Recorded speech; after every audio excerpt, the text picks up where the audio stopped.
Bueno, quiero empezar con ustedes, los dos corresponsales españoles, porque la primera página del New York Times está dedicada en uno de sus titulares principales a la situación económica española.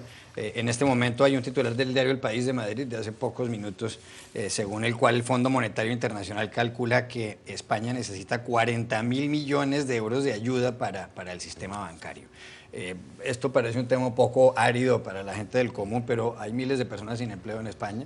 Entre otras cosas, muchísimos latinoamericanos viven en ese país, casi 1 millón de ecuatorianos, 500.000 de colombianos, muchísimos peruanos. Es una cosa que atañe a todo lo que tiene que ver con América Latina. ¿Quién va a salvar a España? Porque esto ya es un lío que no sabemos qué va a pasar. Sí, no sé. En primer lugar, es muy importante eso que dices, Juan Carlos, de que puede parecer un tema árido, pero en este momento gran parte de la estabilidad económica mundial depende de la suerte que corra España, de la estabilidad económica y de la política en algunos aspectos.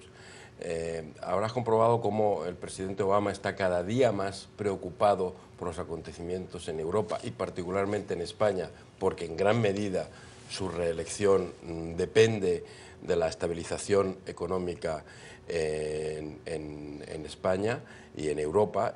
Y qué decir de América Latina. La banca española tiene una presencia enorme en América Latina, en países muy importantes de América Latina, en México, en Chile, en Perú, en Brasil.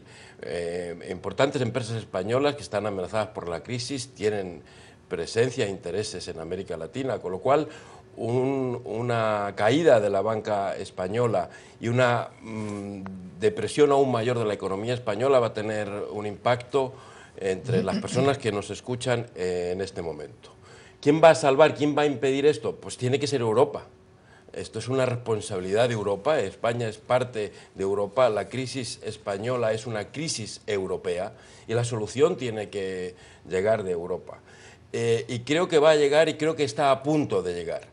Este informe que mencionas del Fondo Monetario Internacional, que calcula en 40.000 millones de euros, unos 50.000 millones de dólares, el dinero que requieren los bancos españoles para evitar la quiebra, es el cálculo más moderado de cuál sería el rescate bancario.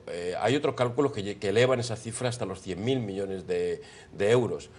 Probablemente el primer rescate, que yo creo que se va a producir en breve, será en torno a la cifra que menciona el Fondo Monetario de 40.000 millones. Yo confío en que esa primera inyección de dinero en el sistema bancario español tranquilice los mercados.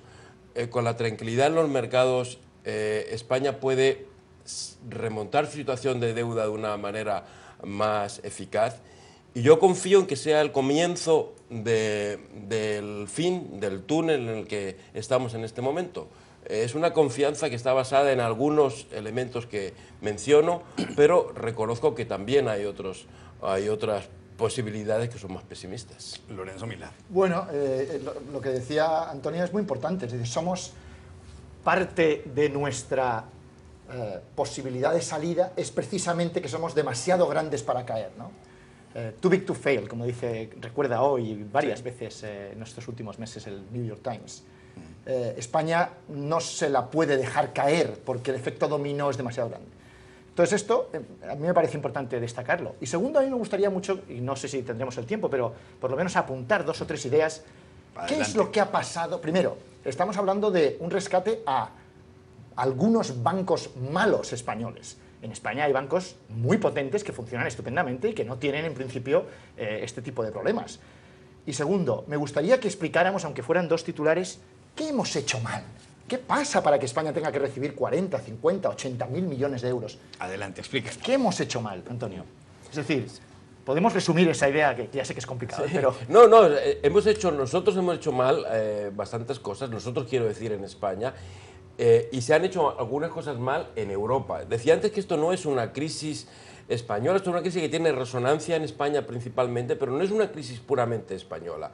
Si los españoles gastaron más dinero del que tenía, es porque los alemanes se lo prestaban en condiciones demasiado favorables y porque ese dinero lo gastaban los españoles en productos alemanes. Quiero decir que con la creación del euro se generó unas condiciones que en última instancia han favorecido esta crisis actual. Unas condiciones que tienen muchas cosas de positivo, un crecimiento generalizado durante unos años, pero en la que no se incluyeron elementos de corrección que en este momento va a haber que incluir. Claro que España hizo cosas mal por su cuenta, que es no invertir ese dinero en consolidar una economía más creativa. Efectivamente, ese dinero lo gastó en la burbuja inmobiliaria y en infraestructuras innecesarias en algunas ocasiones. Y por tanto hay una mala conducta también de los responsables españoles y de los consumidores españoles. Pero la crisis no es solamente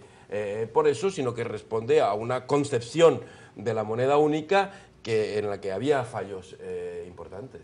Lorenzo. Pues algo más que apuntar sobre No, a mí me encanta porque lo dibuja perfecto. Yo sabía que iba a hacer un esquema. Esto es importante, recordar que de qué estamos hablando aquí, ¿no? ¿Qué pasa en España? Que tenemos un poco más claro qué es lo que ha pasado en Grecia, pero de pronto, ¿qué pasa en España? ¿Qué ha pasado en Italia? ¿Por qué decimos que esta es una crisis del sistema de euro en la eurozona, ¿no? Pues es bueno recordar de dónde venimos y a dónde podemos llegar, ¿no? ¿Puede tener origen la crisis en España, la crisis europea en Estados Unidos? ¿Hay periodistas que han llegado a decir eso?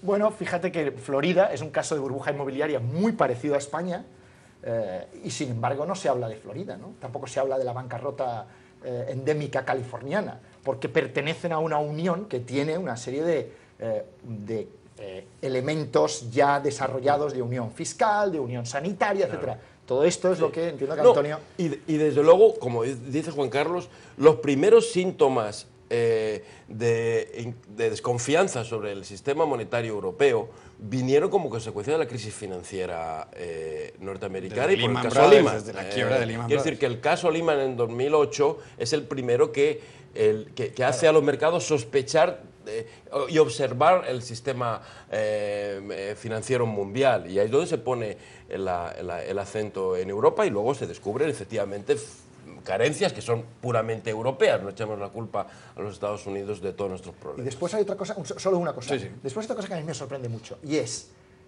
todos estos expertos, economistas, financieros, que ahora escuchamos ávidamente y tal, nadie se enteró de nada, nadie vio venir que las piezas estaban mal puestas en el puzzle, que se había creado una burbuja inmobiliaria en España, en Florida, que Lehman Brothers llevaba años, décadas haciendo las cosas mal, no solo Lehman Brothers, el sistema financiero estadounidense. ¿Nadie se enteró de verdad de nada? De pronto nos hemos sorprendido todos, por favor. Es cierto, muy.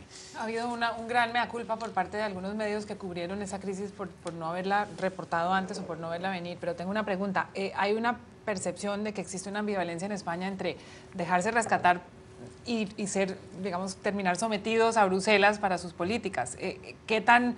No, pero España no se va a ver. ¿Cómo van a resolver esa ambivalencia? España no va a tener que entregar tantos cuotas de soberanía como ha sido el caso de Grecia, de Portugal o de Irlanda, porque se está negociando el rescate en otras condiciones bien diferentes. Porque es un país más grande, porque es más solvente. solvente. Claro, es un país más grande, con una economía más importante y con una presencia política más mayor influyente. músculo para negociar. Y por tanto, España no va a aceptar las condiciones que tuvo que aceptar en su momento Grecia, Portugal e Irlanda. Y se está negociando lo que se llama un rescate blando, que es una intervención en el sistema financiero, pero no en el aparato de decisiones económicas.